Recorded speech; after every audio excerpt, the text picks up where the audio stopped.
Hey, this is Meredith's husband. I've got some SEO advice for you, but I'm going to keep it really simple so that you can understand it, so it makes sense, and most importantly, so you can actually use it.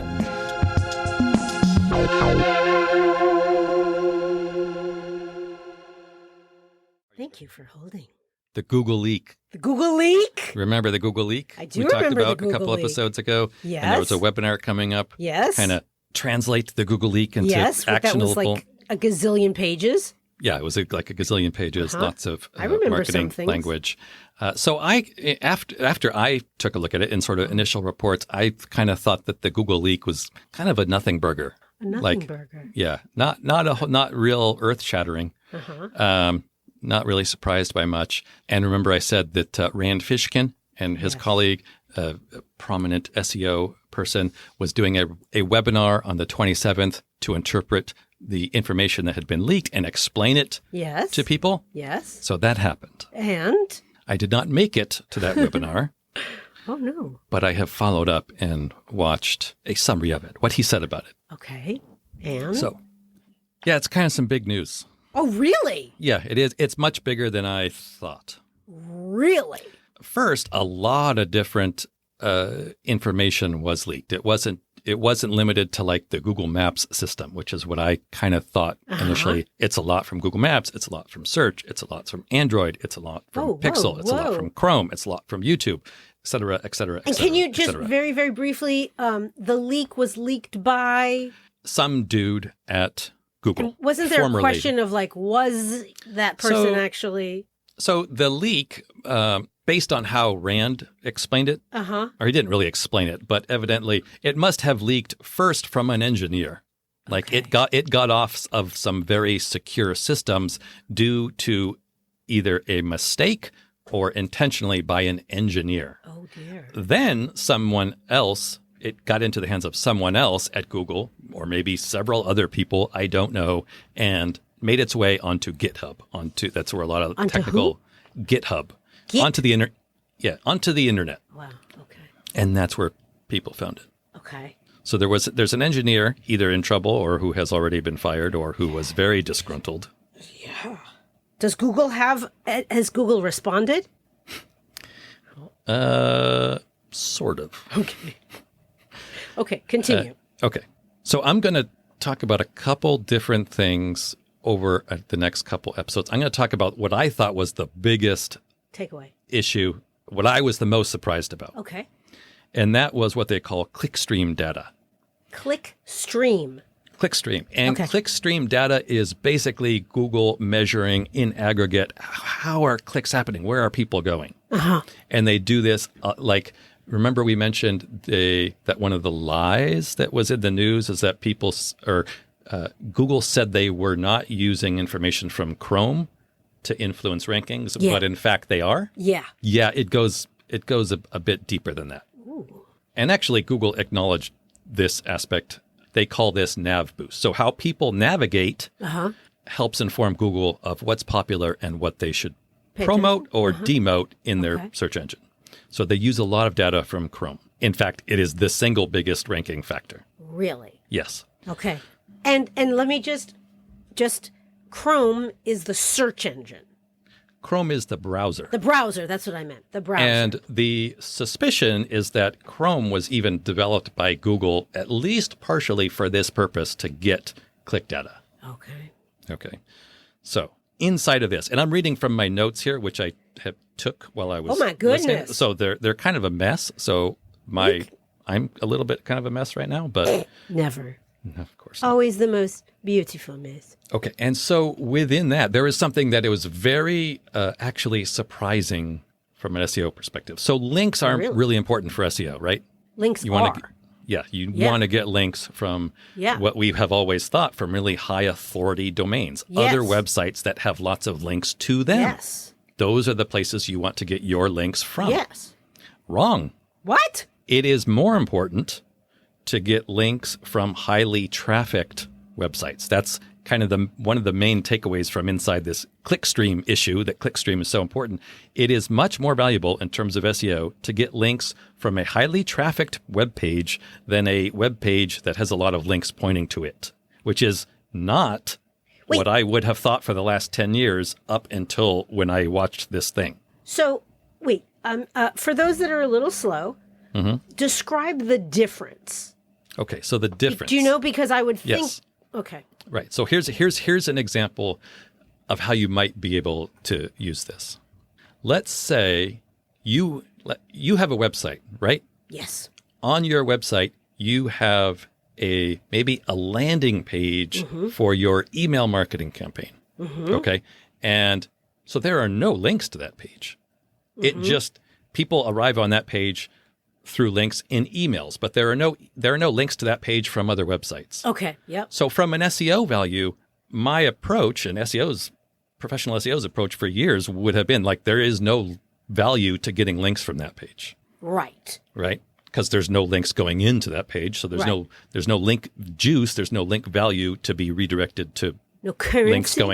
No links going from that page. Right. Let's say you have another page on your site and it's a really resourceful blog that you did. Okay. And lots of people link to it. Okay. Lots of other blogs. Maybe it's how to do, I don't know, XYZ, and other mommy blogs link to it. So it's got a lot of what we call inbound links. Yeah. SEO goldmine. Okay. Or so we thought. Oh. If nobody visits that page, then there's no real value to links coming from that page. Oh. And on the flip side of that the email landing page that I talked about that has no incoming links to it, but a lot of people visit it from your emails, let's say, a lot of SEO value from links coming from that page. The exact opposite of what we've thought. Now, I'm going to hopefully wrap this up a little bit in a nice little package. Cute. So let's say you have a page on your website that you want to promote, your children's photography page. Sure. You want that page to do well in Google. Yeah. It would be more valuable to link from the email landing page than from the blog page with lots of inbound links. And that's the exact opposite of what we have thought for a long time.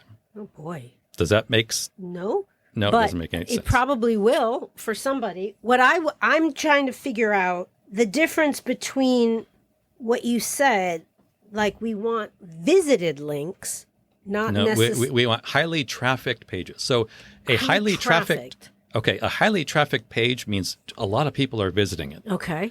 Doesn't matter how they get there. Doesn't matter if it's coming straight from Google, from other websites, from emails. If it's a bookmark, maybe they just open that page and they have it bookmarked in their browser. Yeah. Doesn't matter how people get there. If a lot of people get there, links from that page are valuable. Okay. See, now, thank you. That makes more sense. Yeah. Whereas, let's say you have a blog that's doing really well in Google. Yeah. Like has a lot of inbound links. Yeah. You would think that a link from that blog to another page on your site is going to give that other page a lot of SEO. No, not the case. Wow. Okay. Not the case. And again, inbound links mean? Inbound links mean a link from another website to your website. That's an inbound link for you. Yep. And when you link to other websites in your blog, that's an outbound link. Outbound link. Okay. So this gives me a couple ideas. Let's say, for example, you do have an email marketing campaign. Yeah. There would be an advantage, according to this data, to have an email landing page where you send out an email newsletter, say, this month and next month and the following month. If you get traffic coming from your email every month, it would be advantageous to have them going to a central page that doesn't change with every new email. And then just update that page. Keep updating that page with every new newsletter. It's a highly trafficked page. Right. So what I would have told you 2 weeks ago is every email you send out, you want to have a different landing page specific to that email. Right. No, I think it would be better to have one central email landing page and update that page every time you send out a newsletter. And then from that page, link to your most important page, link to your children's photography page, for example. That's going to give the most value, the most SEO value to your children's photography page. Okay. Does that make sense? I think it might. Okay. Something else. Oh, boy. Local citations. Local citations. Local business listings. Remember, we've talked about Whitespark. Yes. I'm talking about Whitespark and how as a local business, you want to get yourself listed in all these local business directories. Yeah. There are things like, if you remember City Search, there's dozens and dozens of these things. Yeah, yeah. And it used to be, and still is to some extent, that being in all of those local business directories helps you appear in the Google Maps results. Yes. Now, that's true, but it is becoming less and less important because people don't visit all those local business directories. They are low traffic. Not that many people. But they give the appearance that they're high traffic. Yes. Because most people just do Google instead of going to those most people use things. Google. And Google relied on those listings, having your website constantly and consistently listed in those listings. But so many of those sites, they do not get much traffic. Interesting. That's the important factor. So there is a story, a kind of narrative in SEO right now that local citations are dying. And sometimes local citations charge you, don't they? They do.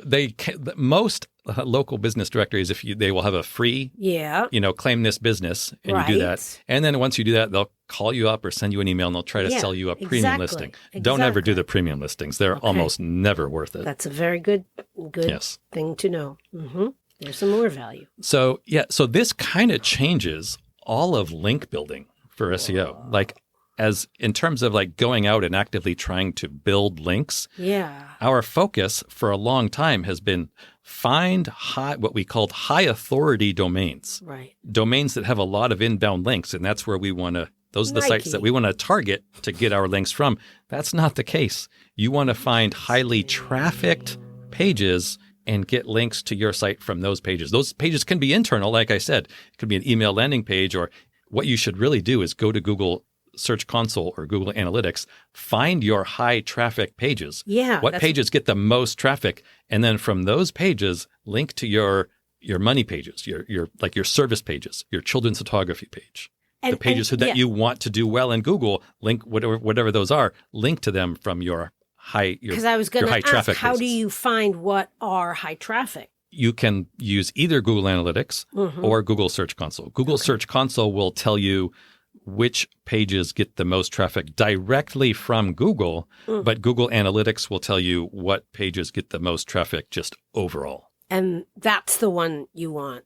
Either one is going to be helpful. Okay. There's probably not going to be a huge difference between those two. They're both going to kind of tell you which pages are most popular. Okay.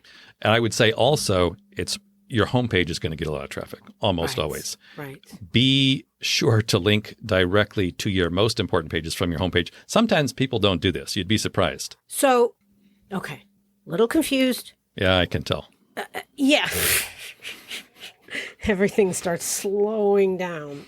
Link. So even something, and this is going to sound really, but this is my job.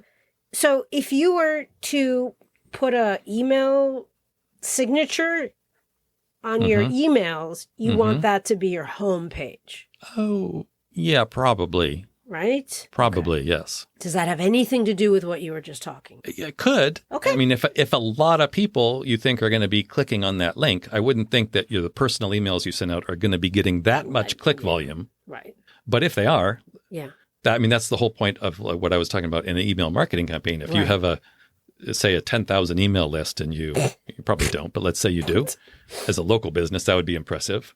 But let's say you get 100 people visiting your website every time you send out an email. Okay. Whatever page that those people are going to is going to be a reasonably high trafficked page. Okay. So my point is don't keep sending them different links. You can just have an email landing page. Right. And then update that page. Every time you send out a new email, update the content on the page, or just move the old content down. And put the newer content at the top. Something like that. And when you're talking about an email landing page, that could be like a book me. That could be could be anything. Okay. I wouldn't make it a book me page specifically, because that sort of page you wouldn't want to link away from. Right. But let's say you're promoting, like I'm sending out a newsletter about this latest episode we're doing right now. Right. Rather than link to a page that is just specifically about this episode, I would link to like my podcast page. Right. And on my podcast page, yes, this episode would be at the top. Yes. After the next episode, it would be moved down in the newest episode. But I would always be linking to this podcast page, not the individual episode page, so that the podcast page would become a more highly trafficked page. Does that make sense? Right. So it's kind of an umbrella page for all, you know what I'm saying? Yes. That's what I was asking. That's the specific of like, what? Here's maybe another way to phrase it. Don't send out an email linking to a page that you're never, ever going to link to again. Right. Because you're going to be you're not going to be utilizing that traffic as best you can. Not that I do, but yes, I know what you're talking about. Yeah. That makes more sense. Thank you. Yeah. Does that help you, oh wondrous listener? Okay, we're going to cover something else from the Google leak next episode. Oh, very exciting. Yeah. But this is the big one. This one is huge. This changes link building significantly, and link building is kind of the most important thing about SEO. So would you go back and fix all the other links or just move forward? I would just move forward. Okay. Just think about moving forward. Actually, what I would do in terms of going backward, just like I said, make sure you link to your important pages from your homepage. Yeah. Some people don't do that. Yeah. I don't think I have any links from my homepage. Yes. Internally, you should include a link to your children's photography page or whatever page you think is most important. Okay. And check to see if you looking backwards, check to see if you have any very popular blogs. What are the most popular pages on your website in general? Outside of your homepage, it's a good chance they might be blog pages. If so, make sure you have links from those pages to your service pages. Those are two things that you can do. You can spend your whole next week looking backwards. No, those are not difficult things to do. Okay, for you. Yeah.